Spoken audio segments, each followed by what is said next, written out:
அஸ்ஸலாமு அலைக்கும் வரஹ்மத்துல்லாஹி வபரகாத்துஹு. கண்ணியத்திற்குரியவர்களே, அல்லாஹ்வின் நல்லடியார்களே, ஹஸரத் ரசூலுல்லாஹி ஸல்லல்லாஹு அலைஹி வஸல்லம் அவர்கள் சொன்னார்கள், யார் ஒருவர் காலையில் இந்த வார்த்தையை அஊது பில்லாஹி ஸமீஇல் அலீம் மினஷ் ஷைத்தானிர் ரஜீம் என்கிற இந்த வார்த்தையை 3 முறை ஓதிவிட்டு அதற்கு பிறகு சூரா ஹஷ்ருனுடைய கடைசி 3 ஆயத்துகளை ஓதுவாரோ, அல்லாஹு ஜல்ல ஷானஹு தஆலா 70,000 மலக்குமார்களை நியமிக்கின்றான்.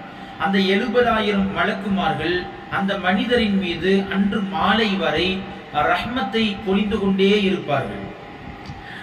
அன்றைய நாளில் அவர் வஃபாத்தாகிவிட்டால் அவருக்கு ஷஹீதுடைய அந்தஸ்தை அல்லாஹ் கொடுப்பான் என்பதாக ஹஜ்ரத் ரசூலுல்லாஹி ஸல்லல்லாஹு அலைஹி வஸல்லம் அவர்கள் சொன்னார்கள்.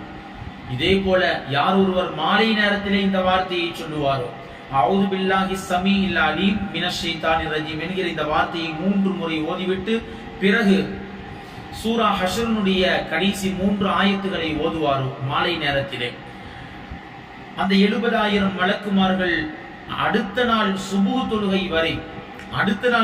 தொழுகை வரை அந்த மனிதனின் மீது ரஹ்மத்தை பொழிந்து கொண்டே இருப்பார்கள். அன்றைய இரவு அவர் வஃபாத் ஆகிவிட்டால் ஷஹீதுடைய அந்தஸ்தை அல்லாஹ் கொடுப்பான் என்பதாக ஹஜ்ரத் ரசூலுல்லாஹி ஸல்லல்லாஹு அலைஹி வஸல்லம் அவர்கள் சொன்னதாக மஅகில் இப்னு யஸார் ரலியல்லாஹு அன்ஹு அவர்கள் இந்த ஹதீஸை அறிவிக்கிறார்கள்.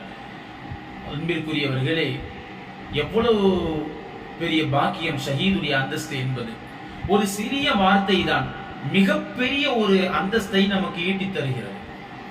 கண்ணியத்திற்குரியவர்களே, நாம் தினந்தோறும் இந்த வார்த்தையை சொல்லி முயற்சி செய்வோம். தினந்தோறும் இந்த வார்த்தையை சொல்லுவோம், இந்த அமலை செய்வோம்.